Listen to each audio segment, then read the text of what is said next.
I think you have to be really ready to like fully commit yourself. Like if you're not 10 toes down into the art thing, it's going to be hard because now you have to become a social media manager. You have to promote yourself while being creative, while making art. Dee, welcome to Shaping Your Pottery and share with me what is something people might not know about. I think something people might not know or might not assume is that I was not trained in ceramics at all whatsoever. I taught myself everything that I know, and I've never taken a class. I've never done tutorials, anything like that. Everything that I know is just from experimentation. So tell me a story how you got started in ceramics. So I actually took ceramics in high school. Not really took it, but I had a art class that had a ceramics portion. And I loved it. I mean, I loved it. But we had to do, assigned like, here's a still life. Please make this still life. And I would make everything teeny tiny. And my art teacher was like, I can't grade this. This is not work. And I ended up failing that section, stopped doing ceramics altogether, hated it. I was like, never doing that again. Of course, it was due to the teacher, not my actual love for the art. And so my dad's one of those guys that just kind of buys stuff. And so my mom had taken pottery in college and he was like, oh, I'll surprise her with a kiln and a wheel. And he found one on Craigslist and then it sat in my house until COVID. And we were like, want to pull out the pottery wheel? And then so I was selling plants at the time and people wanted the pots more than the plants that I was just making for fun. And we were like, huh, that's kind of weird. Pots are a lot easier to like take care of than plants. And yeah, I just kept doing it. Absolutely love it. So tell me about the moment when you decided to go full time with ceramics. Yes, I kind of touched on it there that, I was selling plants and I was selling like plant accessories. So like moss poles and different trellis kind of items. And I started making pots for fun. And that was the object that people wanted. Like out of everything that I was selling, those would sell out right away every time. And I was just kind of doing it for fun. Like me and my mom were hanging out because we were in lockdown. So what else were we going to be doing? Before I was a photographer and you can't do that during COVID. So I was doing this full time because my other job was pretty much taken away. Like all of the weddings were canceled. All of the parties were canceled. No quinces, nothing like that. So I started doing plants full time and then it became pottery full time. So yay. So Happy so be, coincidence, I guess. so before I get into the next question, I just noticed you're wearing a super cool Miles Morales shirt. Oh, I just yeah. want to say that was super cool. I just noticed that Very right now. well, So this is becoming like part of my brand. So I was like, you know what? I'm gonna wear it on I podcast. love it. I love that Thank stuff. you. So I love the name for your business, the Yeah. Midori House. What made you choose this name? So when I was trying to pick names, I actually had another like Etsy-esque business before, and it didn't fit right. Like the name didn't fit with this new direction I was going with the plants and the plant type accessories and stuff like that.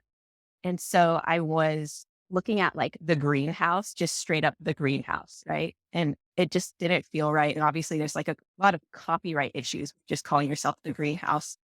And so I started Googling just green in other languages.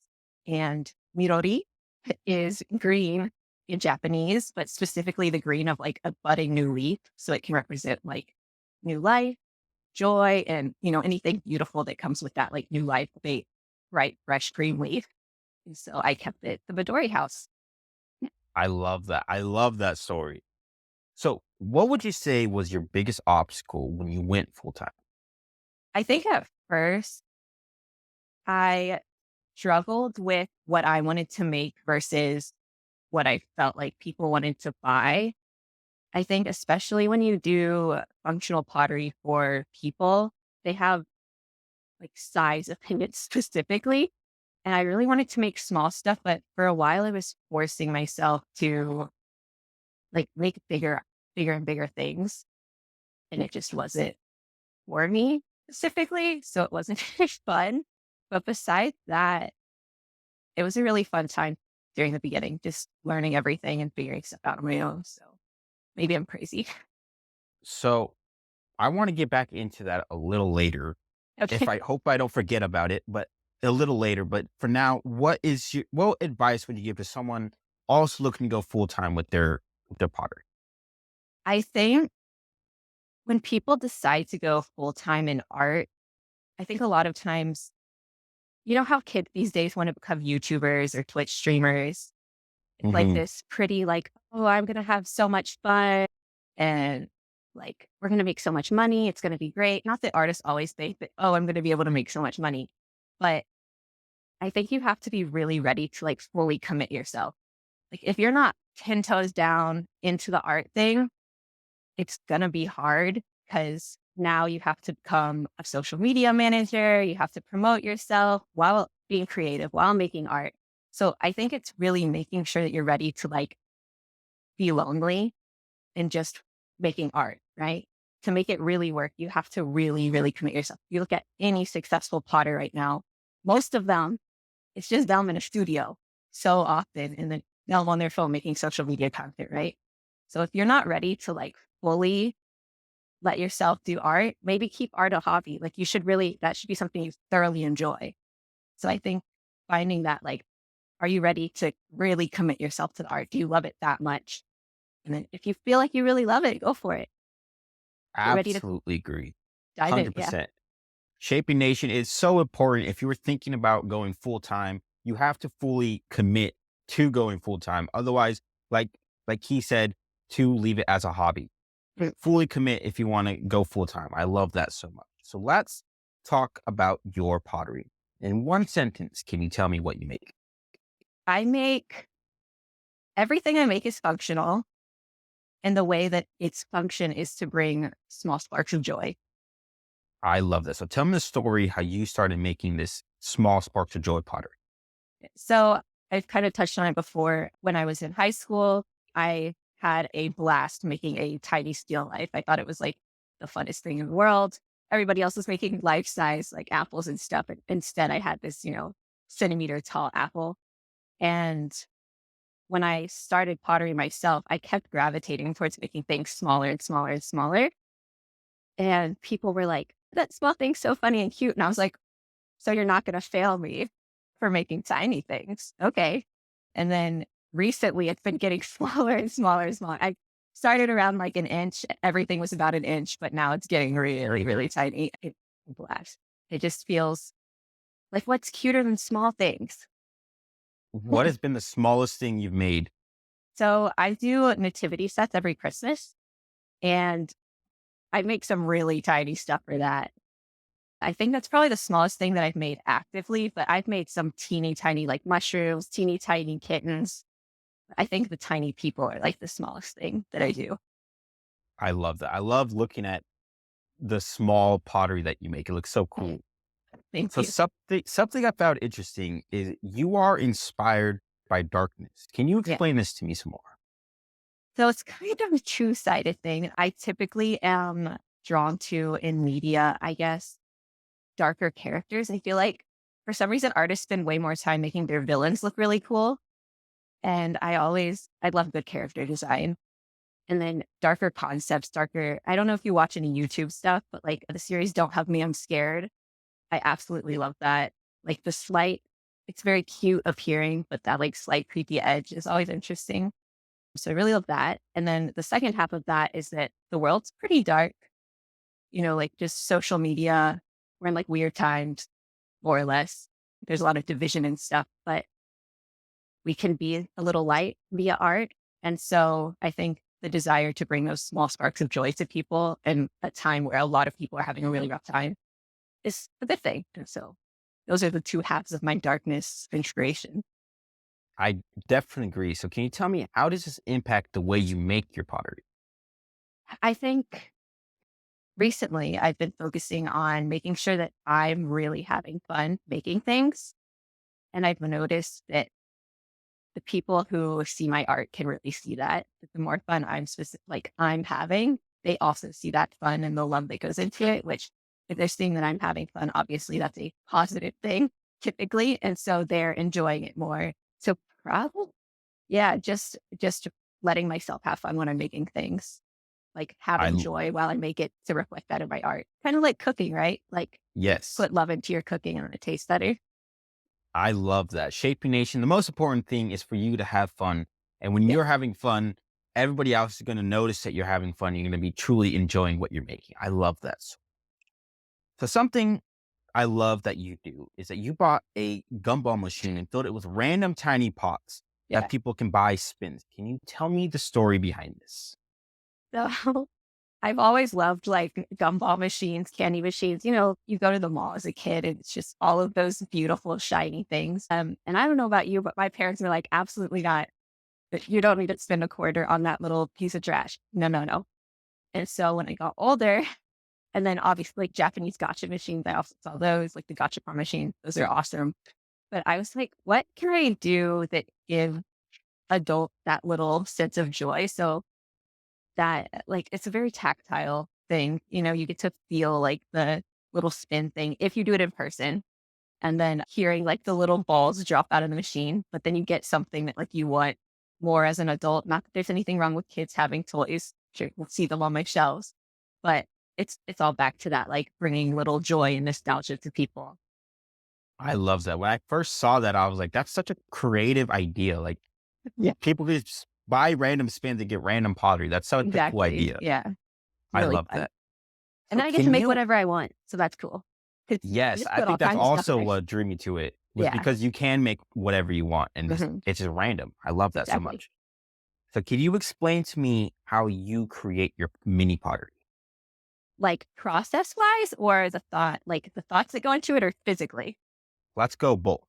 Okay, so a lot of times I have to think about what clay can actually do, right? So obviously the smaller pieces that you're working with, they dry out super, super fast.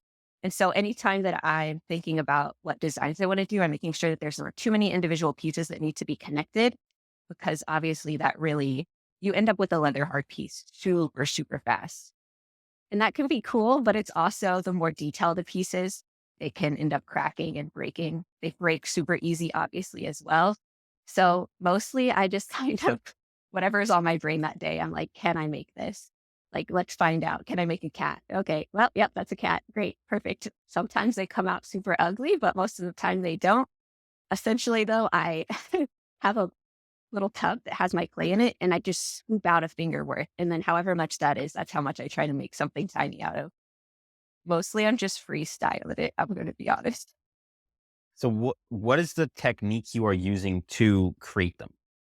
Mostly it's just technically sculpting for so I do make a bunch of teeny pinch pots, but my smallest work is usually just a tiny piece of clay with more mashed on top of it, like traditional sculpting, essentially. But I do a lot of pinch pots. A lot of my smaller work is pinch pots. A lot. So something I noticed like while scrolling through your Instagram is that you used to actually throw on the wheel, but now you are Yeah. hand building. Can you tell me about that? So I again started on the wheel, but at that time I actually had a fingernail injury, which sounds stupid, I know, but one of my fingernails was messed up and the pottery wheel made it 1,000 times worse. So I had to stop throwing and I was like, well, maybe I can figure out how to hand build, figured out how to throw. And so I love it. I started doing it. It is way slower. Obviously, you can like throw something on the wheel super quick once you get really proficient at it. But there's something about hand building that I absolutely love, and I'm better now. My finger's better, but I just never went back. You know? I love that. Shaping Nation, you don't have to stick to just one No. technique. You could do whatever technique you want. If you want to throw on the wheel, you can throw on the wheel. If you want to hand build, you can start hand building. It doesn't matter what you choose. Just choose what's ever best for you. So let's talk about discovering your voice. Can you tell me about the moment when you knew you were heading in the right direction with your potter? I think I know this is gonna sound stupid, but when I made those first pot and people wanted the pots more than they wanted the plants that I was initially meant to be selling, I think I was just making them for fun. And then to see people really enjoy them, and that was something that I wanted to make for myself. I just had excess. I was like, "Oh, this is fun." Like, people wanna see the cute, stupid little things that I already wanna make. And then I just kind of let it ride. I know that's not I, the most helpful, but I think just seeing what you want to see, right? Like, what's cool art that you personally want to make or what you want to see? That's what you should be making, not like a replication of somebody else's work or like, oh, this does really well for most people. Let me try that. Like, be authentic to who you are and make something that you personally want to see. I definitely agree 100%. Shaping Nation, you have to be making the art that you want to see Yeah. because that's where your voice is going to start showing up. I love that. So now, earlier you mentioned that it was hard to find the balance between what to sell and what you actually want to make. Yeah. Can you explain that to me a little further? So, especially, okay, social media is great, right?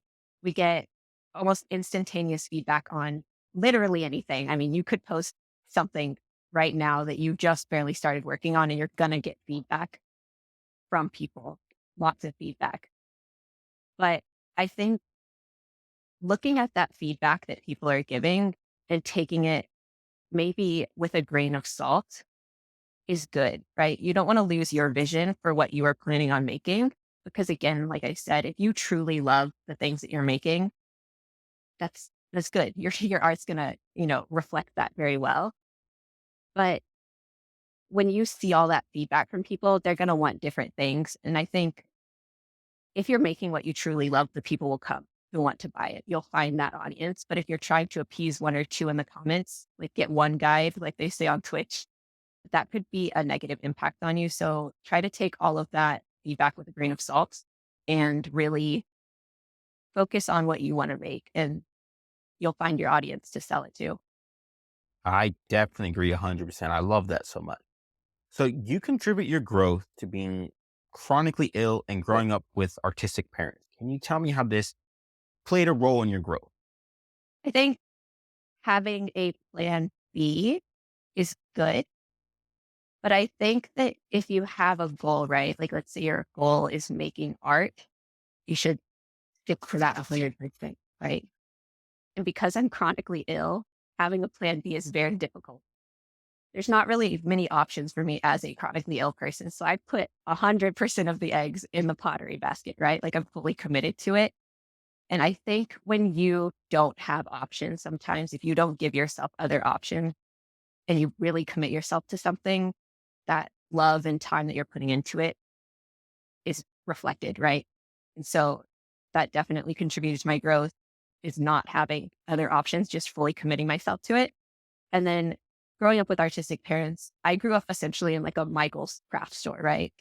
I didn't realize that not everybody had colored pencils and, acrylics and easels and all that. I didn't realize that that's not what people had at their houses. And so that's like the one area where I can truly say that I was blessed to grow up around so many art supplies and just always being allowed to be creative and be making things. Like there's no limit to how much or what I could make because everything was just kind of there. Both of my parents went to college for art, essentially. So that's why there were so many art supplies. And that really allowed it to, like, there's no stifling on creativity specifically because there were no boundaries. It's just like, yeah, we can make that probably. And so, yep, okay.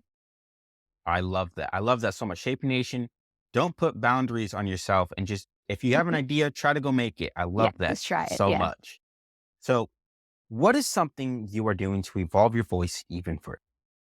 Right now, like I've said it a couple of times, I'm really focusing on just trying to make what I feel like making at that time versus trying to appease maybe a small group or what I feel like the algorithm wants to see specifically. I've really just been trying to have fun. And I've noticed again, as soon as I start having more fun, if I'm posting that stuff, people are really excited about it, like even more so than normal. So I'm really trying to listen to myself and trust that the things that I want to make are good. I love that. So, as we are coming to a close here, what is one thing you want to hammer home with my audience today? Remember that art can just be a hobby. I know it's kind of ironic for me to say as a full-time artist, but there's literally nothing wrong with just allowing yourself to create for the sake of creating. Just because you make something, you don't have to make it a job. You can enjoy it as just a hobby. But also, if you think you want to do art full time, dive in, men. Come join us. Like, just commit yourself, have a good time, and make something cool. Like, have fun. I love that. Key, it was so great chatting with you today. Where can my audience go and learn more about you? So I'm the Midori House on pretty much everything. You can find me on like Threads, TikTok, Instagram, any of that stuff. Feel free to send me a message.